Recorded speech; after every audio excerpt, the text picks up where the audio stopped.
श्री कृष्ण गोविंद हरे मुरारे हे नाथ नारायण वासुदेवम। आप लोग सभी के हृदय में रहने वाले भगवान को मेरा सत सत प्रणाम। आज सावन की कृष्ण पक्ष की कामदा एकादशी श्री कृष्ण भगवान को समर्पित है, इसलिए मैं 13 अध्याय गीता थोड़ा कहना चाहती हूँ।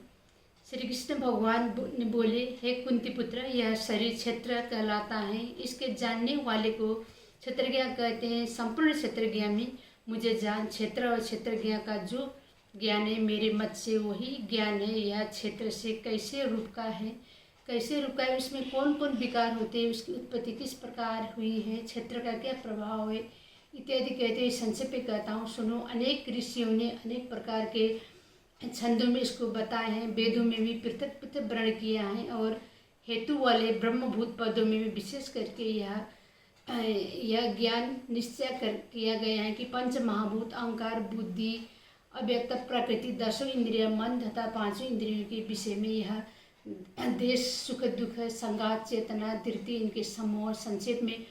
और क्षेत्रज्ञ के यही विकार हैं, मान और पाखंड के रूप, अहिंसा, सहनशीलता, सरलता, गुरु की सेवा, पवित्रता का संयम, इंद्रियों के विषय में विरक्ति, अहंकार रहित और जन्म मृत्यु, बुढ़ापा, रोग दुख आदि दोनों को देखना, पुत्र स्त्री गृह इत्यादि में आसक्ति न करना, जो इन अपने को सुखी दुखी न मानना और इष्ट अनिष्ट को प्राप्ति में हर्ष विषाद रहित रहना, अनन्य भाव से मेरी भक्ति एकांत में रहना, जन समूह में रहने के विराग सदा स्मरण करना, परमात्मा का ही अंश है, ज्ञान प्राप्ति के उद्देश्य से मोक्ष को सबसे श्रेष्ठ मानना, इसे ही ज्ञान कहते। इसमें जो भिन्न है वह ज्ञान कहते। अब ज्ञेय का स्वरूप वर्णन करते हैं, जिनको जानकर मनुष्य को मोक्ष प्राप्त होता है। वह आदि रहित वेदों से बड़ा अकथनीय होने से वह ज्ञान ही कहा जाता है और न सत और न असत कहा जाता है। सब उसके हाथ और चरण है, सब और नेत्र, सिर और मुख से, सब और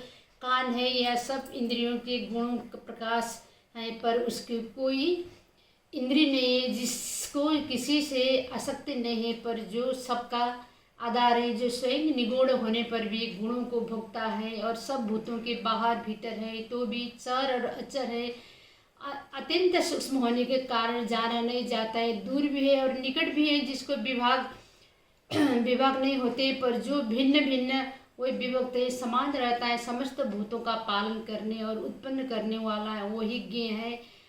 वह अंधकार है, ज्योतिर्मान पदार्थों की ज्योति देता है। वही ज्ञान अपने योग्य पदार्थ ज्ञान के द्वारा जानने योग्य सबके हृदय में निवास करता है।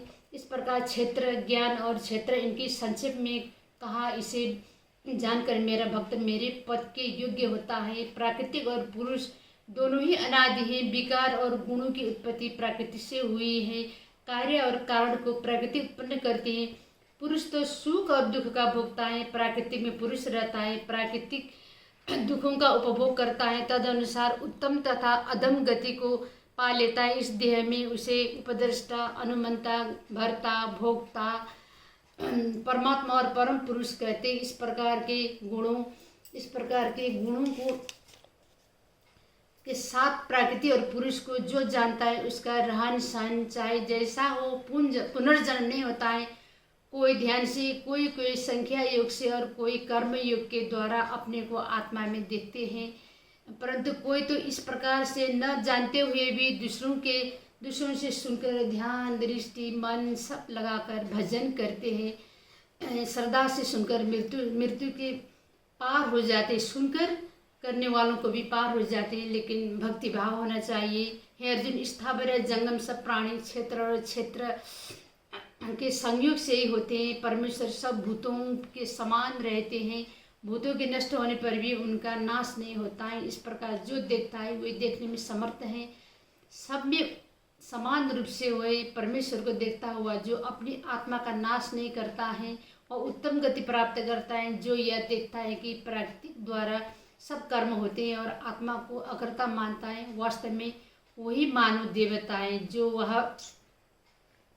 जब वह भिन्न भिन्न भूतों को परमेश्वर के बीच एक रूप देखता है और उसी से उनका विस्तार देखता है, वह ब्रह्म को प्राप्त होता है। हे कुंती पुत्र, अनादि और निगूढ़ होने से परमेश्वर अव्यक्त है। शरीर में रहता हुआ भी वह कुछ भी नहीं करता है, उसमें लिप्त नहीं होता है। जैसे आकाश सर्वत्र व्यक्त होने पर भी किसी से मिलता नहीं, उसी प्रकार उसी भांति देह में सर्वत्र व्यक्त आत्मा भी उसमें लिप्त नहीं होता है। हे अर्जुन, जैसे एक ही सूर्य सारे लोगों को प्रकाशमान करता है, वैसे क्षेत्रज्ञ सारे क्षेत्रज्ञ का प्रकाशमान करता है। जो लोग ज्ञान दृष्टि से क्षेत्रज्ञ का भेद तथा भूतों की प्राकृतिक देखकर मोक्ष का उपाय जान लेते हैं, वही परम पद को पा लेते हैं। हे कुंती पुत्र, 13 अध्याय यही है। अगर जो कोई किसी के श्राद्ध में हो, पुण्यतिथि में 13 और 15 अध्याय जरूर कहें। 13 अध्याय बहुत ही महत्वपूर्ण है गीता की, आप लोग सुनिए। सबसे बड़ा धर्म है सुनना, श्रवण और कीर्तन। पहले सुनने से सब पता चलता है। आप लोग सिर्फ एक आदमी से हजारों आदमी से सुनिए गीता, तब एक शब्द आपको एक न एक तो याद हो जाएगा, उसी से आपको सर्वप्रथम ज्ञान हो जाएगा। मैं आज इतनी में समाप्त करती हूँ।